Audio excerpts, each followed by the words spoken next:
नमस्कार दोस्तों, मैं विमलेश और मेरी कहानी एक गांव में एक सज्जन रहा करते थे। उनका नाम था लाला अमरनाथ। उनका एक किराने की दुकान थी। वो पूरे गांव को राशन दिया करते थे। अगर पैसे लेकर के आया तो भी, पैसे लेकर के नहीं आया तो भी। अगर जो पैसे लेकर के नहीं आता था उसे उधार में दे दिया करते थे। और एक लाल बही रखे हुए थे, उसमें उसका नाम लिख लिया करते थे। उस गांव में ज़्यादातर लोग मजदूरी का काम करता था। जो मजदूरी मिलता था तो इनके पास आकर के पैसे जमा कर देता था, फिर से उधार ले लेता था। यही काम था। उनकी पत्नी का नाम था शारदा देवी। वह हमेशा मना करती थी कि देखो, उधार बेचना बंद करो, नहीं तो तुम्हारा एक दिन यह बिजनेस डूब जाएगा। लेकिन लाला अमरनाथ मानने को तैयार नहीं थे। उन्होंने कहा कि मैं विश्वास बेचता हूँ। ये लाल बही जो है ना, ये विश्वास है, विश्वास की बही है। इसमें जो भी हमसे पैसा लेगा आज न कल ज़रूर देगा, क्योंकि मैं नेकी कर रहा हूँ। नेकी का फल देर से ही सही लेकिन ज़रूर मिलता है। यह हमेशा यही कहा करते थे। उसी बीच एक दिन एक आदमी दोपहर में अपने 2 बच्चे और पत्नी के साथ लाला अमरनाथ की दुकान में पहुंचा। रोनी सी सूरत, कपड़े मैले। बच्चे को देखने से लगता था कि यह कुपोषण का शिकार है। उसने आकर के हाथ जोड़ा लाला अमरनाथ से और कहा कि हमें कुछ मदद की आवश्यकता है। उसने कहा, मैं क्या मदद कर सकता हूँ? तो कहा कि हमारे घर में हमारे बच्चे 2 दिन से भूखे हैं, इसलिए कुछ राशन चाहिए। क्योंकि हमारे पास के ही गांव, बगल में गांव है। इस गांव के पास में ही एक मेरा गांव है, लेकिन वहाँ सूखा पड़ा हुआ है। 2-3 साल से अनाज का एक दाना भी नहीं हुआ। जो खेती की ज़मीन थी उसे भी इन लोगों को लालन पालन और परवरिश में बिक गया। अब मेरे पास खेती की भी ज़मीन नहीं बची हुई है। मैं चाहता हूँ कि इसी गांव में मजदूरी करूँ और इसी गांव में रहूँ। लाला अमरनाथ को तरस आ गया। उसने अपने आदमियों की तरफ इशारा किया और कहा कि 1 महीना का राशन, 10 केजी चावल, 15 केजी आटा, 1 केजी नमक, दाल, मसाला वगैरह वगैरह सब बांध करके दे दो। उनका आदमी बांध करके राशन दे दिया और लाला अमरनाथ उससे बोले कि कल सुबह आकर के तुम मिलना, मैं तुम्हें कहीं काम पे भी लगा दूंगा।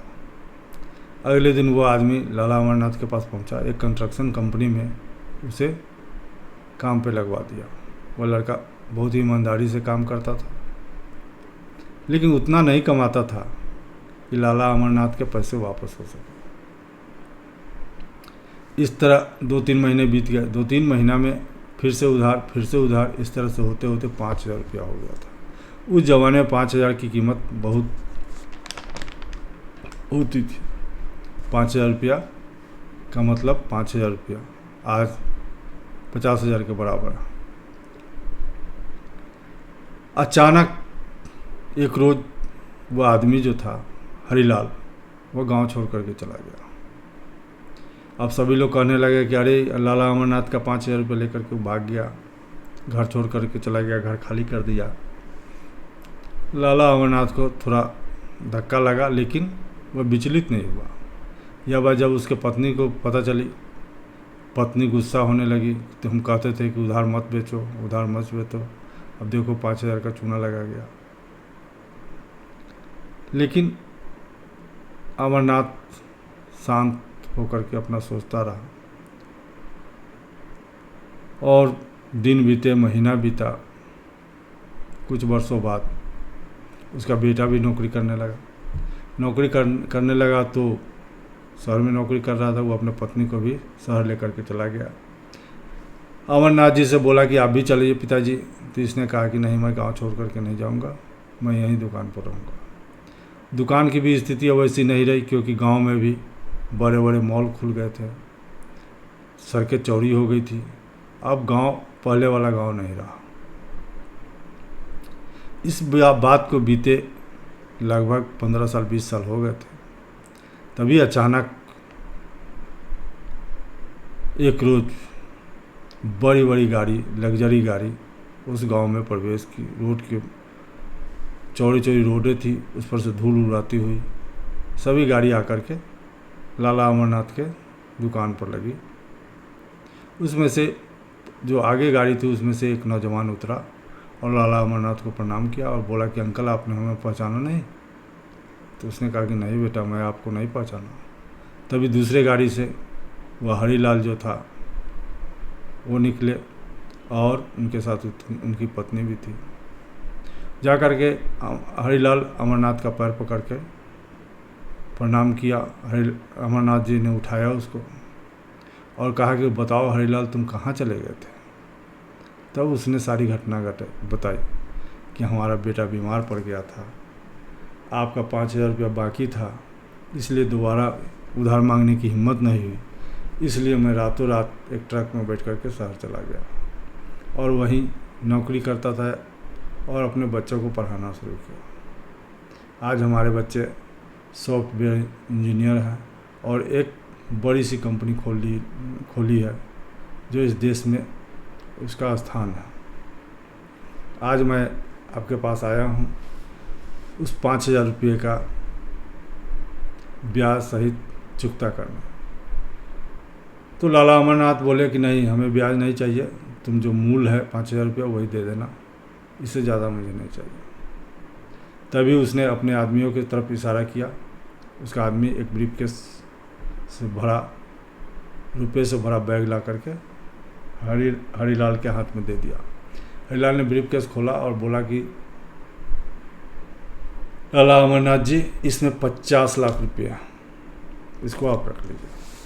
उन्होंने कहा कि 50 लाख रुपये हमें क्यों दे रहे हो? 50 लाख रुपये हमें नहीं चाहिए, हमें 5,000 रुपया था, 5,000 रुपये दो।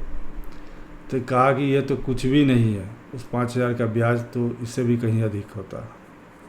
तो मैं सोच रहा हूँ कि इस गांव में एक अनाथालय खोल दूँ और उस अनाथालय का नाम रखूँ लाला अमरनाथ फाउंडेशन। उसमें अनाथ बच्चे की पढ़ाई लिखाई हो। एक हॉस्पिटल खोलना चाहता हूँ जिसमें गरीब लोगों का इलाज हो। और आपका जो बेटा शहर में है उसके लिए भी मैं एक छोटी सी कंपनी खोल देना चाहता हूँ जो उसको नौकरी नहीं करना पड़े। लाला अमरनाथ और उसके पत्नी की आंखों से आंसू बह रहे थे कि उसके बारे में मैंने क्या क्या सोच लिया, ये आदमी क्या निकला। इसलिए कहा गया कि नेकी अगर सच्चे दिल से करोगे तो उसका फल 10 गुना ज़रूर वापस आता है। कहानी छोटी सी थी। कहानी अगर अच्छी लगी हो तो लाइक और सब्सक्राइब कीजिएगा। कहते हैं ना, करो कुछ ऐसा कि दुनिया करना चाहे तुम्हारे जैसा। नमस्कार।